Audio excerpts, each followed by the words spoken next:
Major HECM program reforms and changes announced just last Thursday. All this and more in this week's episode.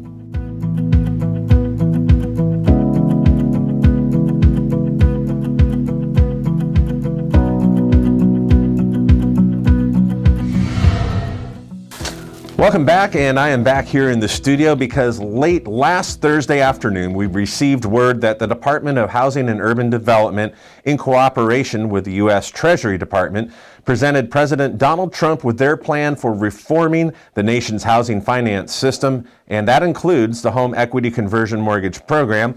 This was in response to an earlier memorandum in March 2019 from President Trump for the reform of the housing finance system, addressing risk and also accessibility of housing for American home buyers. So first, the good news. No principal limit factor reductions have been announced or even a lowering of the interest rate floor yet. That's the caveat.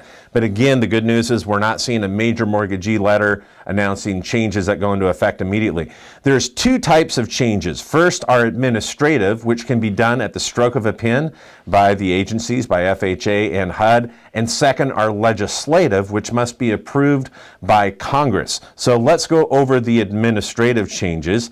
The appraisal bias and inflation valuation risks are being cited once again. They say that there is evidence of inflated valuation or bias in the appraisal process, yet they're still citing references of 2009 showing 29% of the appraisals were allegedly inflated. Now that might be the case, but I would say statistically this is an outlier since we had the implementation of appraisal management companies, or AMCs, and also we had the collateral risk assessment enacted just recently as well. So how much are appraisals being truly inflated? We don't know. I think it's more of a problem in the past than it is present. So the recommendation from the Department of Housing and Urban Development is to revise the continued monitoring procedures on both the front and the back end appraisal process.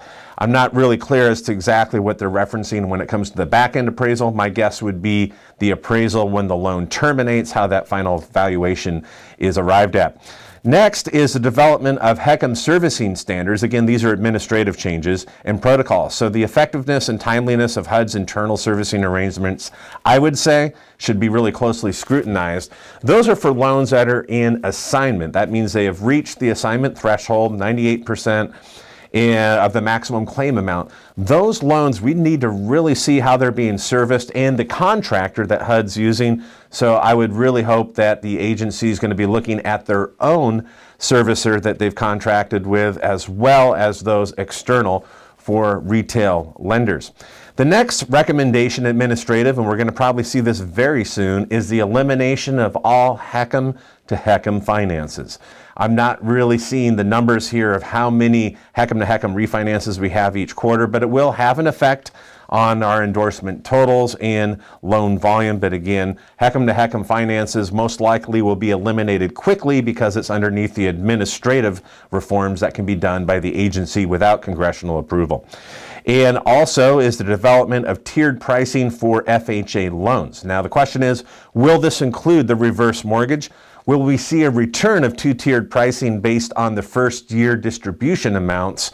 So if you have an amount that exceeds, like we did before, 60% of the principal limit, will we see a higher two-tiered pricing? We don't know, but they may be addressing the risk of FHA insurance and actually going to a tiered system.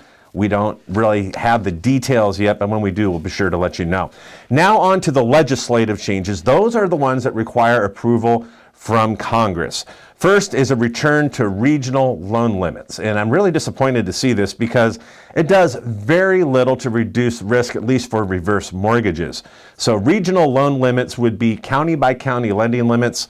When I was originating in the early days, I remember this. If you had someone on the other side of a boundary or a geographical line, you could see a $100,000 plus difference in the lending limit.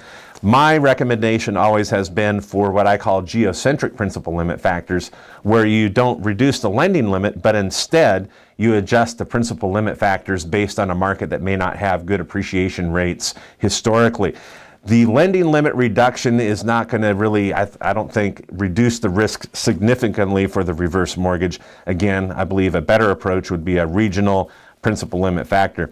The next legislative reform that would require approval from Congress is to set up a separate HECM capital reserve that would remove the reverse mortgage program from the Mutual Mortgage Insurance Fund, which is managed by the Federal Housing Administration, into its own separate account. There's been a lot of pressure we're hearing from internally within HUD and FHA for the HECM program to not be subsidized by those that are doing traditional FHA loans. So they're feeling it's a little unfair for traditional FHA borrowers to keep having to pay their current premiums, which in essence are subsidizing HECM losses for previous loans that have been written and those that are terminating, resulting in an insurance claim. So we're going to see this move. Again, it's going to require congressional approval. Would we be moved completely out of the MMIF fund back into the general risk insurance fund? We don't really know. But there is going to be some change on how the reverse mortgage is accounted for within FHA's insurance fund. And again, that's going to require congressional approval. So you're not going to see county by county lending limits immediately because it cannot be done administratively. And you're not going to see the HECM program moved from the MMIF fund very quickly. Now, these program changes that require congressional approval are politically neutral. So I would venture to guess to say that they will in fact be approved. Hopefully this will help you. Again, this is late breaking news we received just late Thursday afternoon. And for us to wrap our minds around it, just remember this. We dodged the bullet, at least for now, of principal limit factor reductions and any reduction also in the interest rate floor. Why is that important? Because the interest rate floor, we really could use it right now because we're seeing very low market interest rates in the LIBOR index, and also worldwide we're seeing central banks lower their rates. So for us, that's a benefit for you and your HECM borrowers. If you have any questions or comments, be sure to leave those in the comment section below. And as always, if you would please share this video with others, you can use the links found right here on the bottom of this video. You can do that on LinkedIn and Facebook. Thanks again for watching and have a great week.